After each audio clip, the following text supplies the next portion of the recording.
Hello everyone, I'm Sandeep Patni, co-founder and VP of Systems at Cumulogic. Today I'm going to walk you through Cloud Central's PaaS and cloud services powered by Cumulogic. We will see how easy it is to deploy applications or run fully managed database, load balancer, caching services within just few clicks. At the heart of the service is an integrated PaaS which simplifies the deployment of applications. Developers can simply push the applications, Java or PHP applications, to the cloud, and the underlying platform will manage the entire life cycle of the application. With the Cloud Central's cloud services, you have the flexibility to orchestrate your services and design your application architecture to fit the specific requirements such as your availability, scalability, disaster recovery, and your performance requirements. So with that, I'm going to start. So here, bring you to the landing page. So here you have the, we're going to walk through initial sign-up process when you are going to come into the first time to the Cloud Central, the platform service. You would click on the sign up button if you already don't have an account. So you would click on the sign up button, and here you would fill up the form, provide your information, your username, password, create an account for yourself. At this point, it is assumed that you already have Cloud Central IaaS, the cloud account already. So you would click on S here and then provide your access key, secret key for your Cloud Central account. What that will do is now the Cloud Central platform now would have access to your Cloud Central IaaS account, and it will be able to spin up resources in that account for provisioning your various services, whether deploying applications or creating various services like database or load balancer and so on.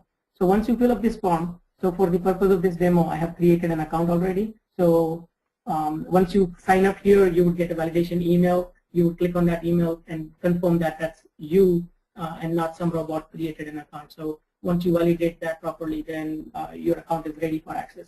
So we would come back here on cumulogic.cloudcentral.com.au, and you'll be able to log in from here. So let's begin. I'm going to log in as my account. Well, this is the username and password I had given while creating an account. So once I log in, so what I see here is the user dashboard, what we call is the user dashboard. So from here, you can get a complete view of a summary of what your account consists of at this point. Like I have one application deployed and I have few services already running in my account. I have access shortcuts available here for me to be able to navigate to various services available like database services, Elasticache, and so on. And from the top menu, I am able to switch to navigate to the services or the application. Now, on the, like I mentioned earlier, so under the application is basically the fully integrated platform as a service solution, and under the services are the various component services which are available for users. Now let's begin by looking at applications. So when we initially provided, during the sign-up process, we provided the account credentials. With that, there's the target cloud credentials have already been established, so it is already established that we have access to the underlying IaaS infrastructure and we are able to deploy applications here. Now I'm on the applications tab. Here you can see in my application dashboard, I have some application already deployed. So we will look at the details of the application. Before that, let's look at how easy it is to just deploy an application. So I'm going to click here. From this menu, you can navigate to deploy applications. Clicking on deploy application. Just provide basic information about your application. I'm going to give it a name. We are just going to deploy a simple test web like Hello World type application. Here I'm going to provide the application WAR file. So click on that button and provide. So here is my the packaged application WAR file. I'm just going to give that, and here's a descriptor. So this descriptor is, I'm going to show you the descriptor. This is basically just a description of the application and what are the components I need. If I don't have the descriptor, I could go through the customize and select the components my application requires. So let's go and say deploy. Now what this will do is it has uploaded the WAR file and then read through the descriptor, determining that I need one Tomcat instance, a small instance, how much it's going to cost me here, and then showing me a load balancer. So my application currently needs a load balancer and a Tomcat instance. I'm going to click here on finish. What that will do now is, so it has started provisioning the resources required for my application in the underlying target cloud. And then once the resources are ready, it will go and deploy the application and make it available for access. Now, as you see here in this application status, it is showing at in progress. So while the application deployment is happening or the provisioning is happening, you can browse through the event tab. So at the bottom here, you see the various tabs. In the event tab, you can monitor the progress. You can see what is happening. So it is creating a framework service, creating a load balancer service, and so on. What that essentially means is it's creating those resources.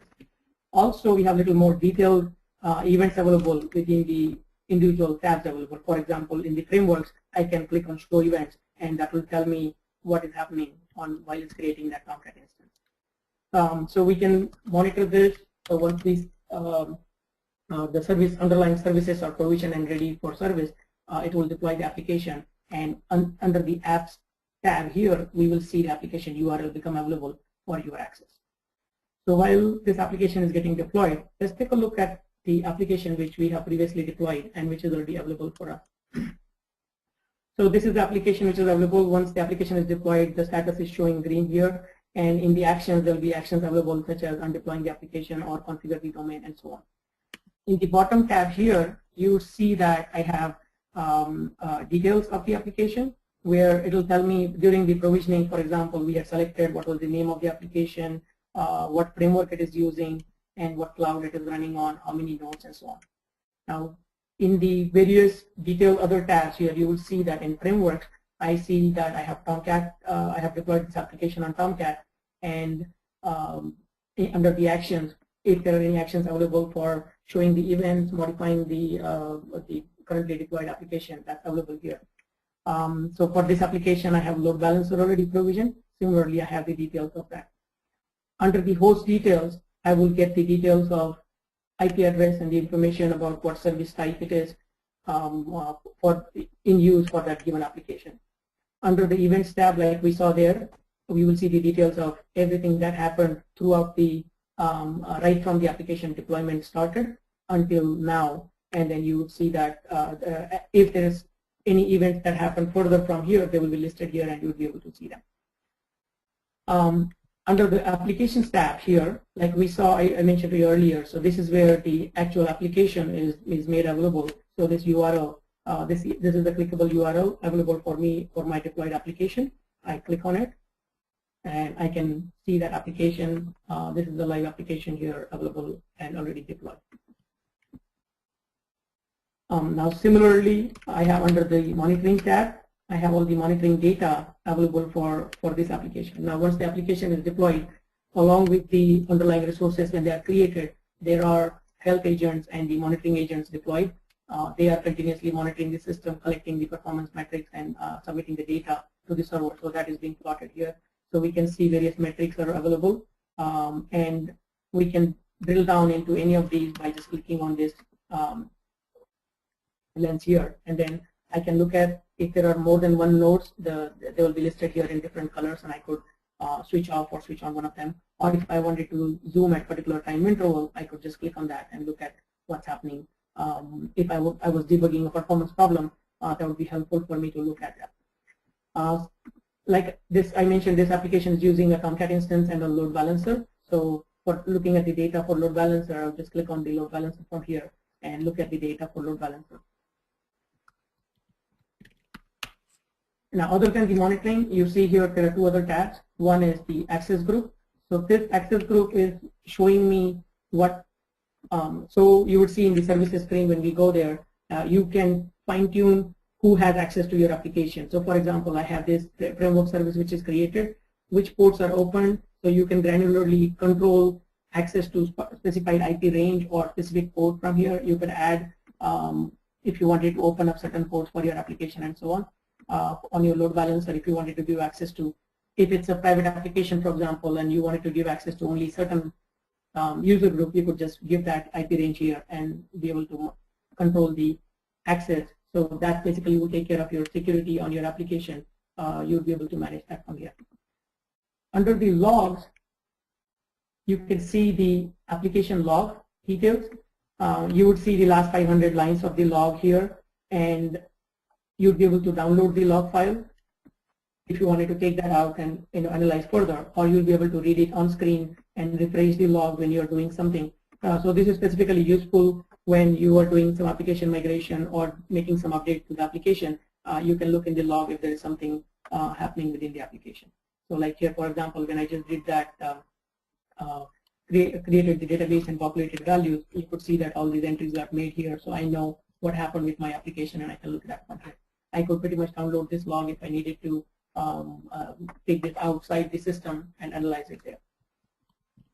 So that shows me all the details of the application. I can, as you can see here, you are able to see the details of the application. You can get the monitoring data, you can get the host details, and the event log tells you throughout the life cycle of the application, whatever happens with the application, and you get the log file for the given application.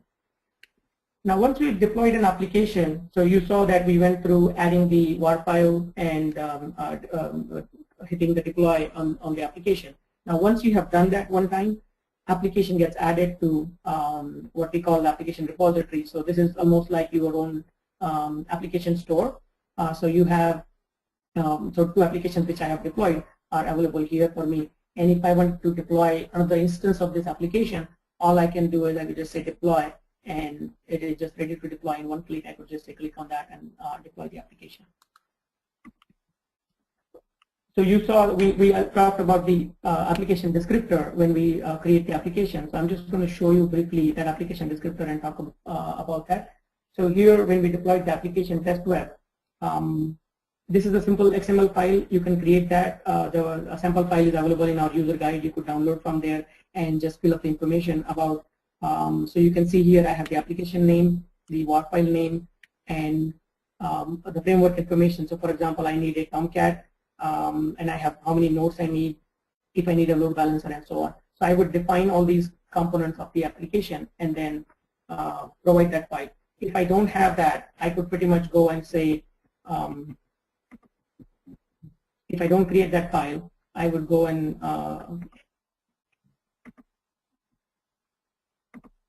go through this menu, come here, and then choose what components I need. So from here, I could choose if I needed, instead of Tomcat, I wanted to deploy this on JBoss or JBoss 6 or so on. And if I, instead of a small tiny instance, I needed to put that into a larger compute instance. So I could pretty much customize that manually without specifying it from there.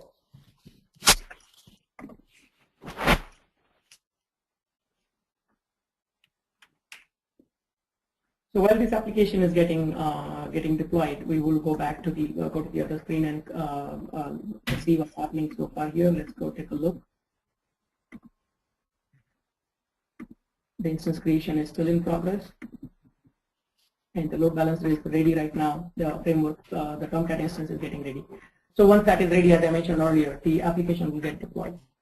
So we just looked at a use case where a developer can simply push their application in the cloud without having to worry about the the complexities of configuring the application server, database server, web server, and tying them together, creating the cluster, all that configuration details. So the developers who don't need to worry about the underlying complexities of the infrastructure, they can just use this fully integrated platform solution where they just bring their application and not have to worry about and just specify what you need for your application and not have to worry about the details of configuring the application. Configuring the underlying resources to deploy the application. And then the platform from here on will worry about configuring the resources, monitoring agents, the setting up everything there. And once the application is deployed, then it is managing the life cycle of the application. When you want to update the application, when you want to undeploy, do the any other fine-tuning configuration on the application, and so on.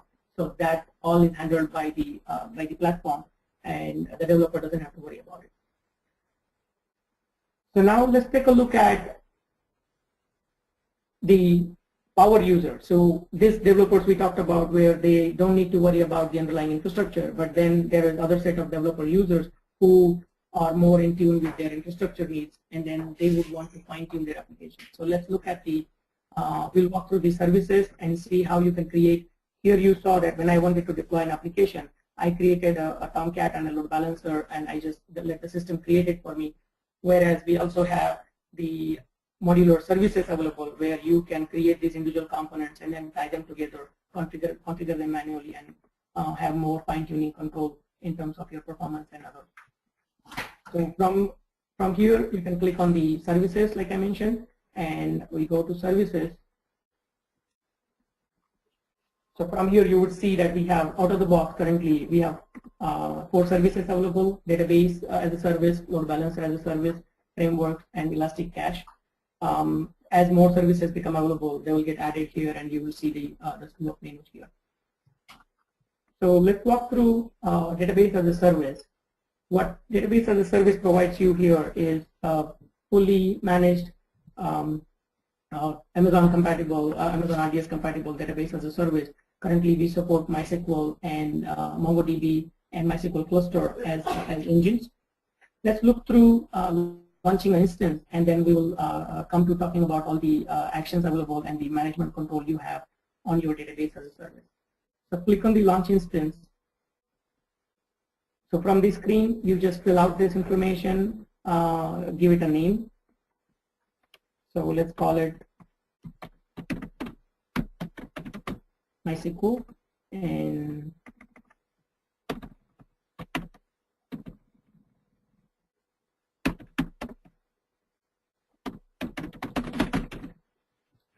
this is just MySQL instance. By the way, on all these screens, you will find the breadcrumb question mark here. Where you click on that, that would open up the help screen. So you could look through any of the fields on that screen. You will have all the information about what to fill in if there's a question, or if you have doubt about what to write into a particular field. So you will get all the help available on that. So now next we select the engine. So you can see that we have MySQL, MySQL cluster, MongoDB, as I mentioned, available here. So you could choose what you want from here. We can leave it to default MySQL or choose MongoDB and so on. Then you choose the target cloud. Now this target cloud, since I have only one target cloud, it is selected by default. What this target cloud means is, like we saw earlier, we gave the API and secret key for your Cloud Central account that got added as a target cloud. So that is the location where the resources are deployed. Now, if you had more than one Cloud Central account, for example, and you added that separately, then you would be able to choose where you want to deploy this particular application. So you could choose it from the drop down. So right now I only have one. I'm going to select that.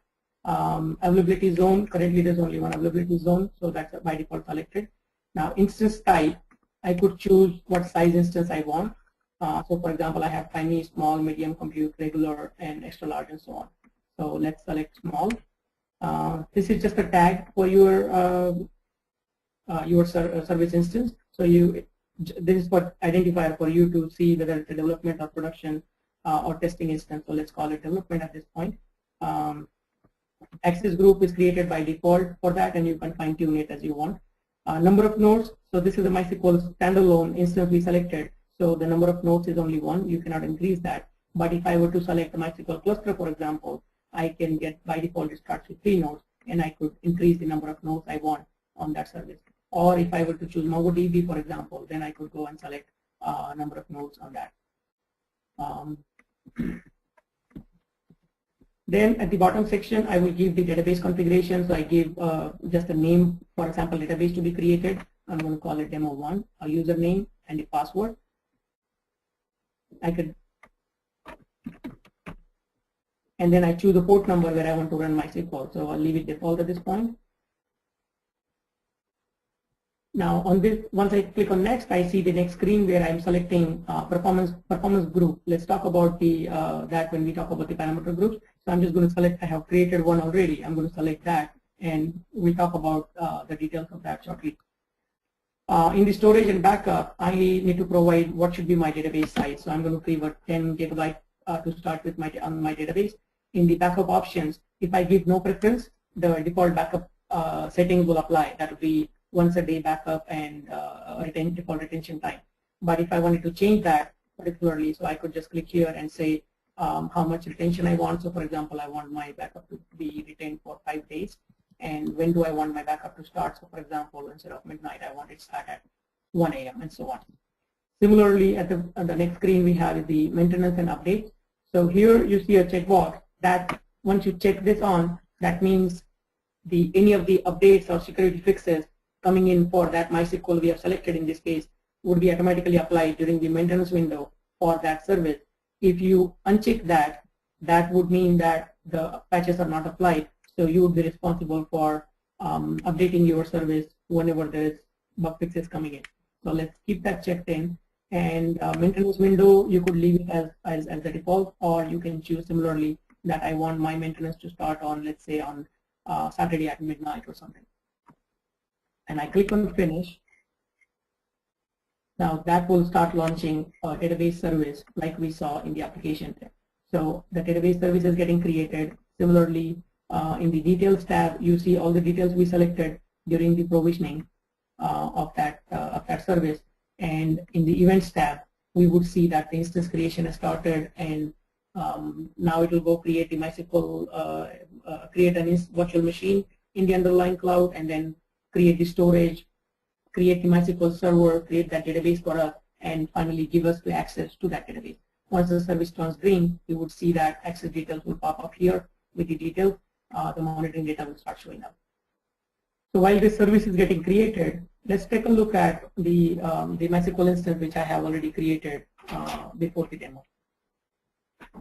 So here on the MySQL, you see that there are various actions available. We will look at the actions.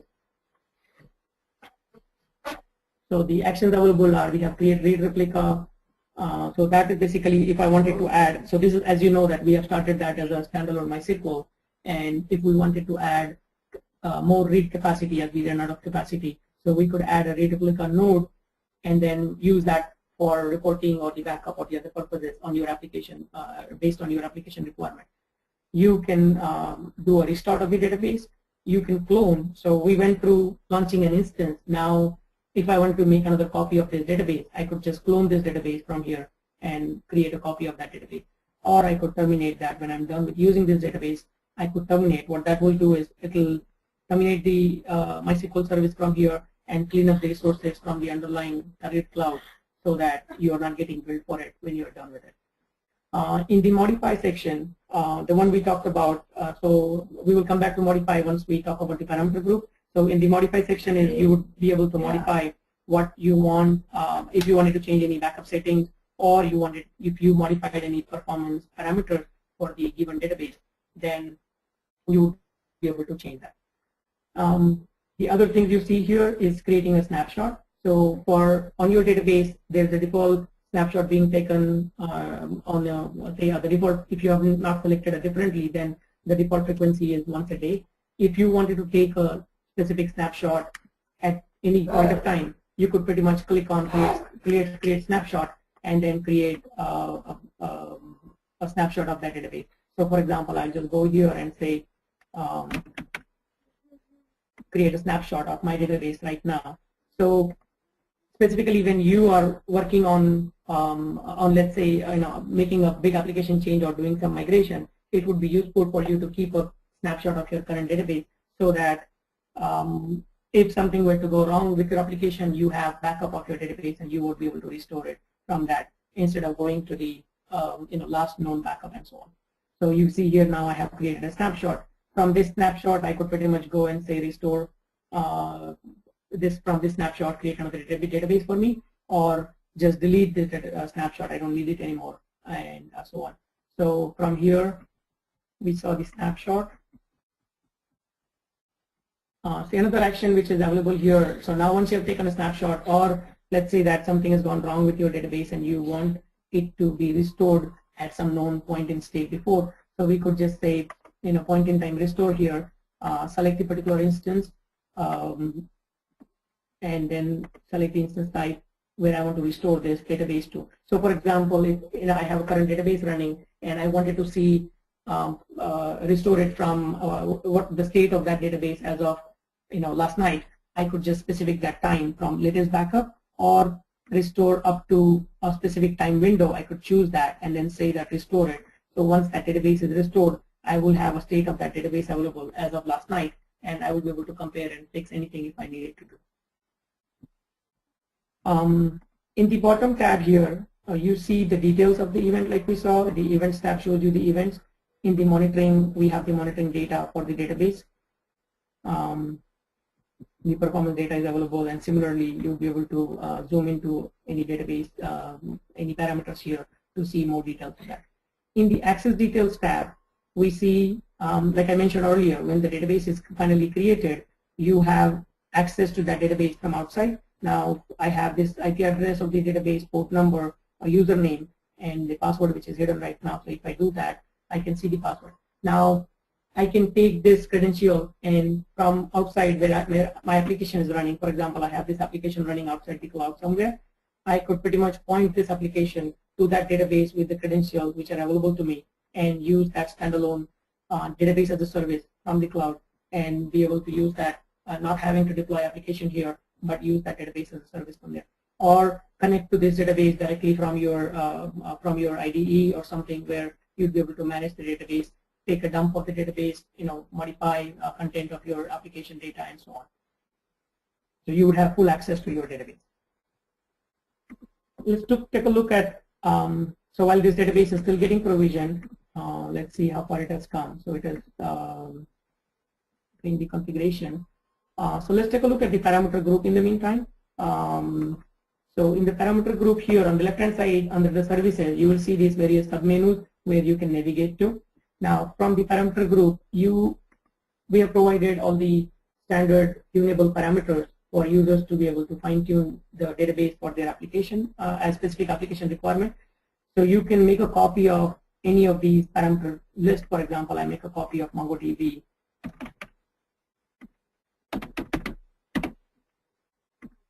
Once I make a copy of that, then I would see, so this is the default parameter list which got copied here. So whatever parameters are exposed in that, they become available for me to view. I could view and edit parameter from this bottom pane, and I can edit. So this screen will show me the parameter name, the type of the value, the possible values, and whether it's a parameter is dynamic or not, and the default values, and so on. So once, if I, for example, wanted to change this, this value, I wanted to change this.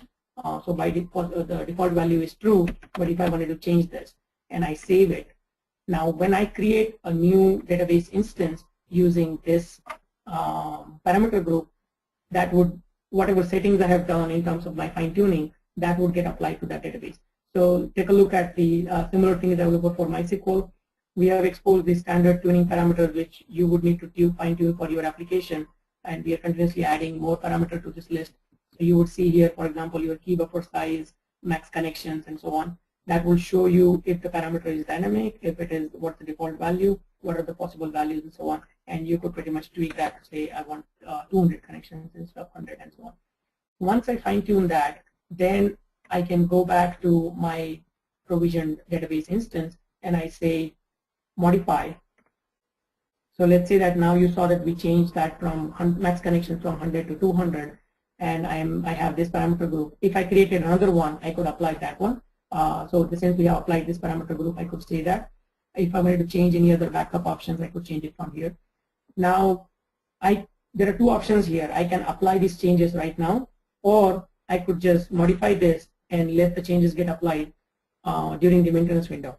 So specifically for production databases, you wouldn't want the changes to be applied right at that time because if one of the parameters you modified was non-dynamic parameter, then what that would do is it would actually do a restart on the database, and which may or may not be desirable during the production hours.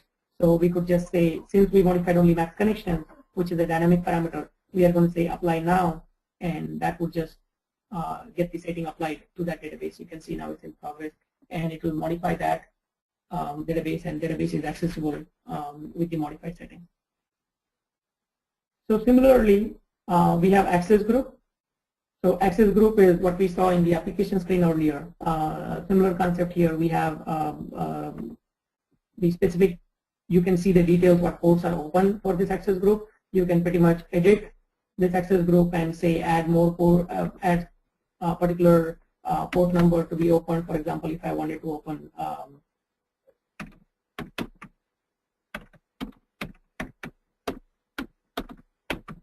for specific IP range,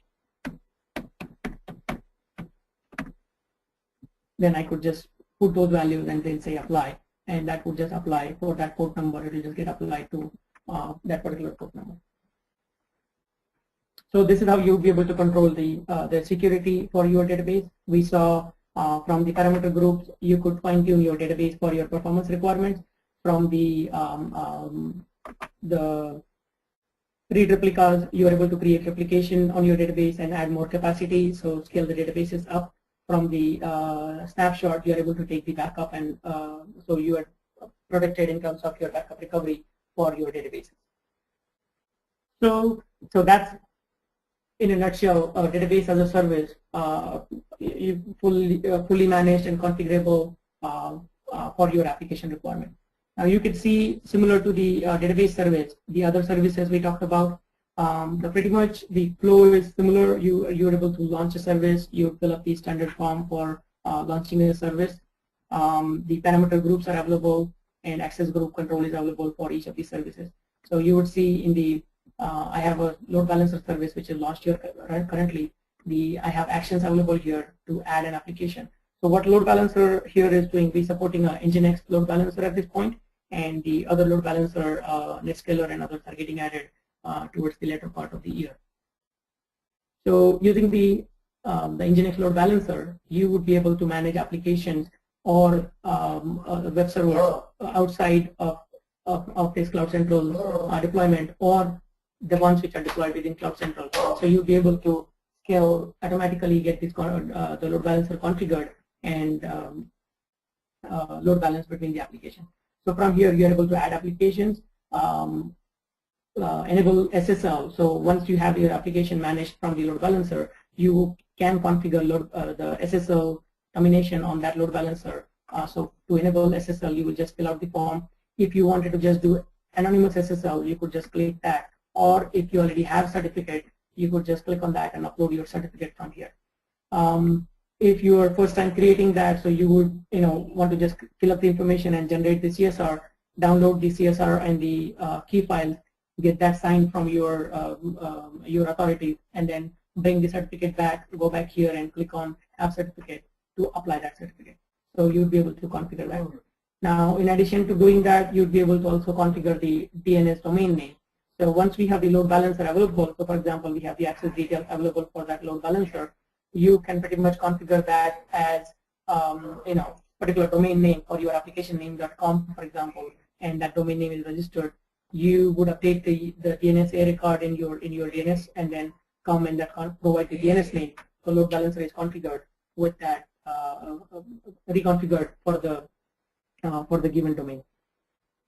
The rest of the things are standard here. As you can see, the monitoring data is available. The details for your load balancer access or application is available here. And if the application is deployed or this load balancer is managing particular application or web servers and so on, those details will be available in this panel. Similar to load balancer, we have framework as a service. Within the framework, as you can see, we provide, we currently support Java EE and PHP and JVM as a service, and Spring. Support for Grails is coming shortly within the next few weeks, and that would be available here. So once you choose the framework, then we have various engines available. So within Java, for example, we have JBoss 7, JBoss 6, Glassfish, and Tomcat, and so on. While provisioning the service, you will choose the number of nodes. So start with one node and be able to auto scale up to a certain number of nodes and so on. The rest of the things we saw in the other service, direct cloud, availability zone, instance type, and so on. Once you launch this service, you would see that I have a Tomcat instance provision here. In the various actions available for my framework service, I could deploy an application directly from here. I could, other things are modify, restart the Tomcat, configure auto scaling. So when the instances are provisioned, and like we saw when we were provisioning, we started with one node here. In the details, it will tell you that I have provisioned this with max node of 3. So that means when I configure this auto-scaling rules here, I can configure the auto-scaling rules to say when, based on the CPU usage, for example, when CPU usage is more than 91%, I want this scale to scale up, and let's say that I would set up another rule for scale down, which would say when CPU usage is less than 10%,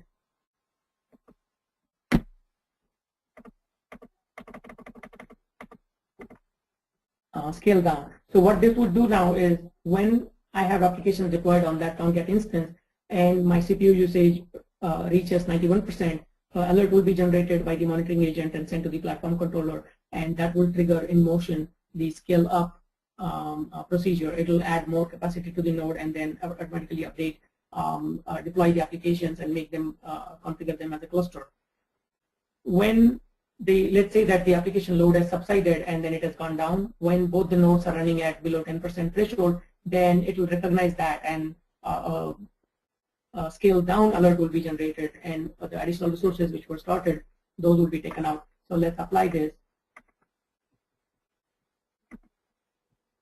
So at any given point of time, system will ensure that, because we have said the minimum number of nodes is 1, it will make sure that at least one node is running, and if depending on the capacity requirement, it will add more capacity to it and bring down the nodes or bring up additional nodes in the equation.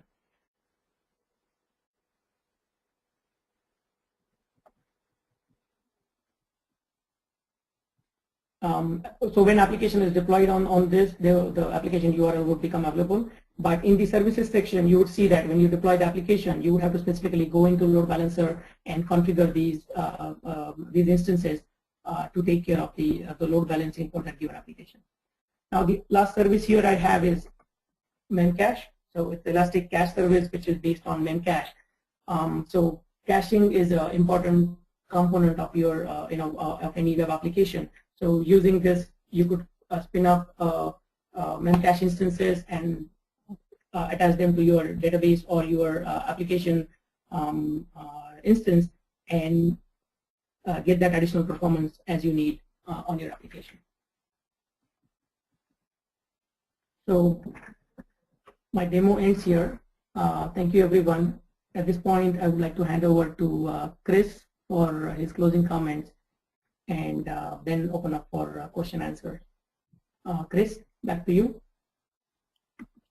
Yeah, thanks, Sandeep. Great demo. Certainly highlights the power of the platform. I think it's probably the leading platform available in Australia today. I don't see, as far as we know. We certainly encourage people to try it out. We've got a 30-day free trial offer. If you go to our website, you can take advantage of that, so you can test drive the platform services 30 days, no charge. We certainly encourage feedback as well. So if you have anything else you'd like to see or anything like that, please feel free to get in touch. We're going to be continuously developing this service to add more frameworks and supported languages and whatnot over the next few months. So yeah, certainly encourage you to sign up and give it a try. Over to you, Paul. Thank you very much, Chris. And on behalf of Chris and Sandeep, as well as the teams at Cloud Central and Cumulogic, this is Paul Rusk wishing you a good day, and thank you. Also, we'd love to have you connect with us and keep the conversation going beyond today's event. So feel free to reach out to us at any time via email at info@cloudcentral.com.au.